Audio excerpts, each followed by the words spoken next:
Let's talk about the Premier League. Manchester United at home to Watford. Might be a jubilant atmosphere, certainly among the players, of course, because Solskjaer has been given a 3-year contract. He's won 14 out of his 19 matches thus far. And under Mourinho, they had their worst start to a season in 28 years, I believe it was. And so many of these players have been saying, yeah, no, we really like him, but please let him stay because it's a bloody lovely old time. Yeah. But will the slide begin immediately? Yes. Will it begin immediately against Watford this weekend? It's one of those weird football rules along with the law of the X. The players always seem to score against their old teams. Yeah. When a temporary manager is made permanent, the game don't change. Yeah. The game get more fierce, Pete Donaldson. Well, I'd like to go back to the show we did just after he'd been appointed. This is kind of a perfect free hit for Man United. He has to go back to Mulder unless they want to keep him. Yep. They're not going to keep him because he's Ole Gunnar fucking Solskjaer. Excuse my language. If it goes badly, he disappears. Right. If it goes well, thanks very much, club legend, cemented. See you later. See you later. Yeah, not seeing you later. Sticking Yeah. around. Mhm. 3 more years. 3 more years. 3 more years. And Have you got a soundboard of all the stuff you say on there? Yeah. Are you a So soundboard? That would weeks explain a that lot. For weeks that I'm not here, I just sort of say the same thing over and over again. Because that's very strange, because what you seem to do there is you sort of pushed a little button behind your right ear and went back in time and then just delivered that again. I know, weird, huh? Yeah. Well, Paul Pogba is certainly very happy. He said recently he wanted Solskjaer to get the job on a permanent basis. I wonder, could that have played a part in Manchester United appointing him? Because there was rumours that Paul Pogba may go elsewhere and whatnot. And keeping your players happy, it's always been important, but it's perhaps more important than ever. Kingmaker. And clearly keeping up with the club has delighted a lot of those Yeah. players. It's vital to be able to translate footballer speaking to English. One of the key jobs you have to have doing what we do here. And what Pogba is essentially saying there is, he lets me do whatever I want. Yes. And the last manager did not take that attitude. Thank you very much. From one to Ronaldinho, I'm currently Yep. surfing towards Ronaldinho. It always feels like I'm being paid this much money, so that means I am the senior pro, so I can do whatever I want. What it should be is, no, you're being paid that much money, do as you're fucking told. Yeah, Because you we're earn paying that you. much money. Yeah, you earn it, You're exactly. not, you're not giving it. But actually, genuinely, it seems to be the way to get the best out of Pogba, doesn't it? So if that's what works, then ultimately that's- the results are what tell. Yeah, but that's why it's interesting with rumours linking Pogba away. Now that they've got Solskjaer, and Pogba's a huge part of that team, and he's one of the best midfielders in the world. For Paul Pogba, he likes a blank canvas to work with. And would he get that at Barcelona? No, he would absolutely not. he wouldn't. But as well, I think if he left now, his legacy at Man United would be one of a feeling of what could have been. Obviously, he has been very good for them, but perhaps hasn't maybe yet hit the heights people were hoping he would. But it really feels like if they can continue in this trajectory, then next season would be an absolutely massive one for him. He's been brilliant since Solskjaer took over. Yeah, I'm not saying he's been a flop at Man United because that doesn't tell the whole story. But legacy is a strong word to use with Pogba and Manchester United, I'd say, Jim. Yeah. Well, I mean, this early, but that's good. When looking back on it, It depends how long he stays, doesn't it? Well, yeah. Point taken. So would you?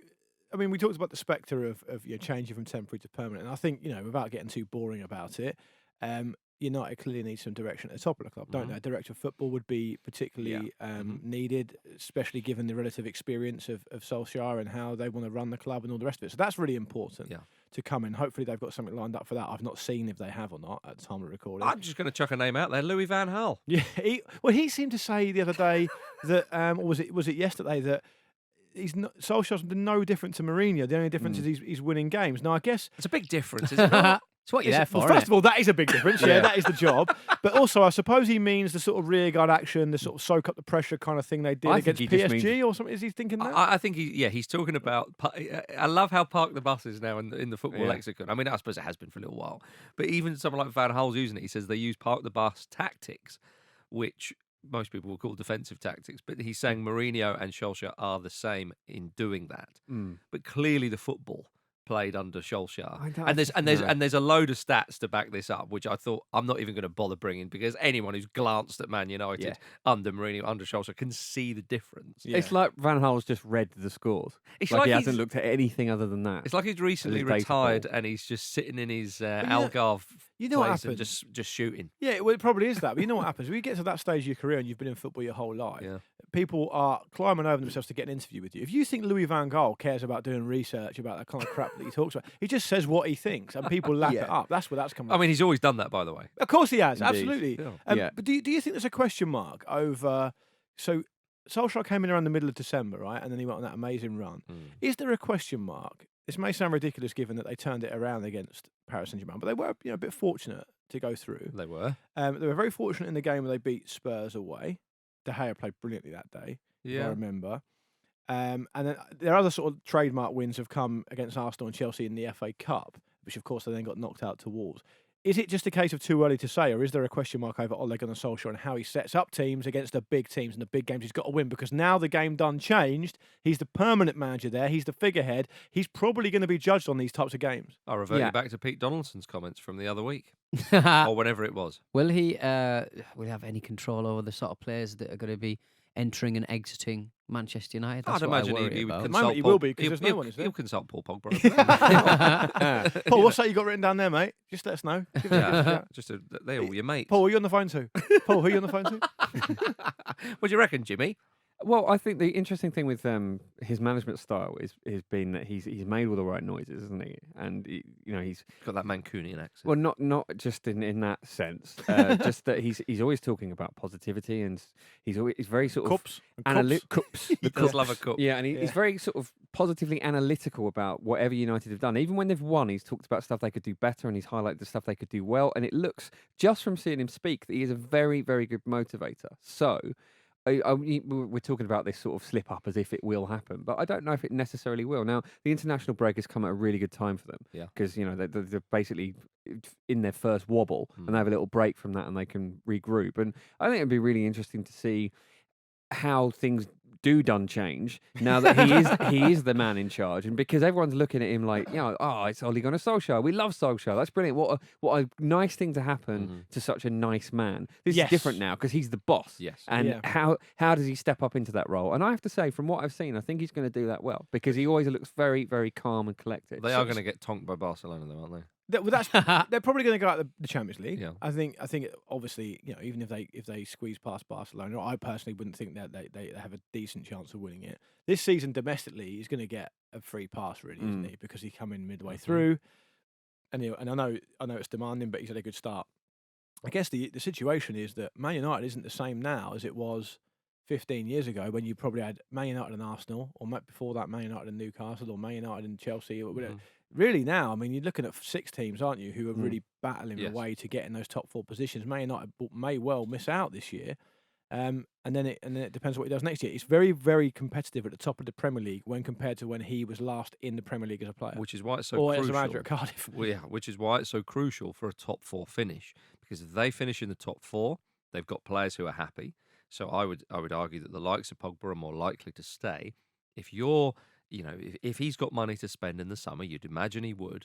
If you're a player who's got a pick of a few of the elite clubs and all the rest of it, you're going to look at that happy camp at Manchester United and think they've got Champions League football, they've got a World Cup winner in with the much aforementioned Paul Pogba, and a few others and whatnot. It's a far more attractive proposal for the club to work with. I mean, they may even look at Mr. Decore, the Watford player, because he said he'd like to play Champions League football as well.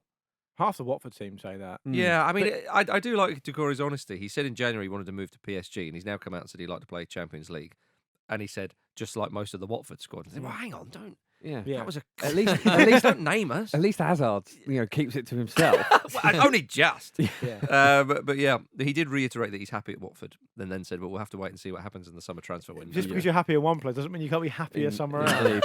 I mean, he's not. Of course, footballers think this, but I think as fans, you just keep that to yourself. Yeah, I mean, this is a chance for them to go 7th, isn't it? Which is top of the rest. No, Watford, which would obviously a big carrot for them. But they've never won at Old Trafford in the league, so this is a big ask for them. It is. So what Solskjaer's achieved, certainly more recently. I know they were beaten by Arsenal, but what and knocked out the cup. But what they've achieved more recently has been in the face of some pretty serious cup. Sorry, knocked out the cup. But in the face of some pretty sort of serious, not serious injury, but serious number of injuries. At the moment, you're looking at even just the players listed as doubtful: Shaw, Matic, Rashford, Martial, Lukaku, Darmian, Bailly.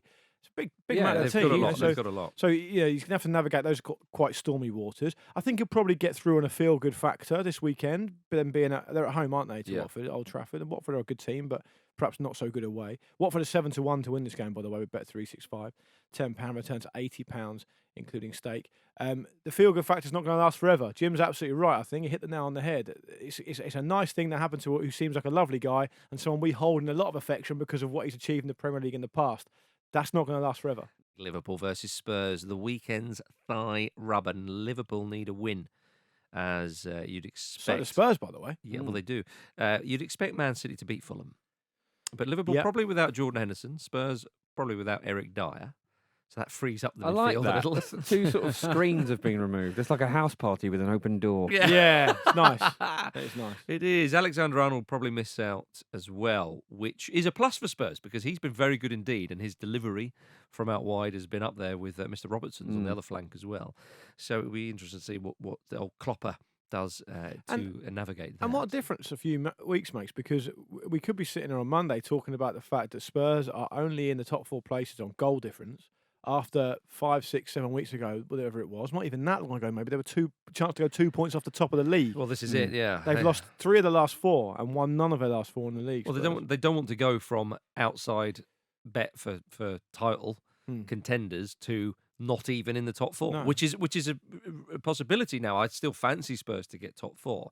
But it's crazy to think how that little shift can happen because we were talking about them not that long ago of, could they catch Man City and Liverpool? And now it's a possibility that they may not even finish in the top 5. And we talked about United who are at home this weekend, and we've got the Campbell-Donaldson derby on Monday night, I think, as well. Yeah. So you'd fancy Arsenal to win that.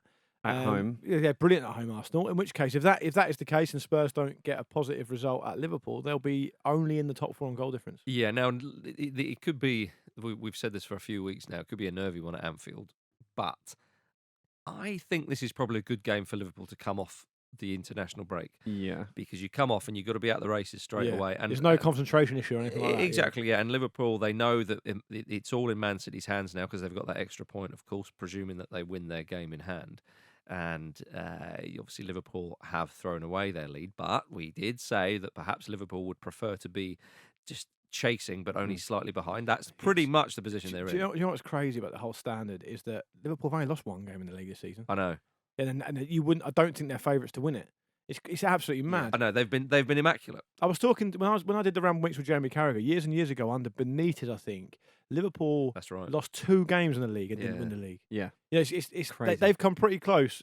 That was the closest. Closer than we perhaps think, because the big headline is stuff like, they haven't won it for this many years, but they have come very close. Under Brendy Rodgers, they were close. Yes, that was at 13-14. Yeah, I think that this is so crucial, isn't it? Because they have done everything right. And obviously, if they lose their next 3 games, and they haven't done everything right, but up until this position, they have been absolutely superb. And unfortunately for them, it comes at a time when Man City have untold riches. They've got Pep Guardiola in charge and have assembled one of the finest squads that currently exists. But to be fair to them, I mean, this has been from the opening day of the season. They've been excellent. They knew what their task was, and they have attacked it with such gusto. And it's making for such a brilliant title race. And I mean, even talking, as you say, talking about Spurs now, the position they find themselves, isn't it? Even the race for the top 4 is genuinely exciting now. And it's such a tonic from last season, where obviously Man City were a brilliant thing to watch, but it was wrapped up so early. Yeah. That this has been great. No, you're absolutely right. And there's 2 teams from 4 which will get the final 2 Champions League spots, and those 2 who miss out, that will be actually quite damning. Because Emery wants Champions League football to attract players. It's all about attracting players and whatnot. And if you go back to 97-98 Premier League season, so 20 years ago or whatever, but still very much in the Premier League era, Arsenal won the league with 1 point ahead of United. Arsenal finished on 78 points, and United finished on 77. Liverpool, Man City have got 76 and 74 already, and they've got 7 and 8 games left respectively. So, I mean, the numbers we're talking about here are pretty high. I mean, the standard we're talking about is I think we talked earlier in the season about it being the fastest start Liverpool have ever had, or the best start they've ever had in their history, or something, and they still may not win it. So they're going very, very close. They're doing their very best. Yeah. What would you fancy then? Because I think Liverpool will win the game.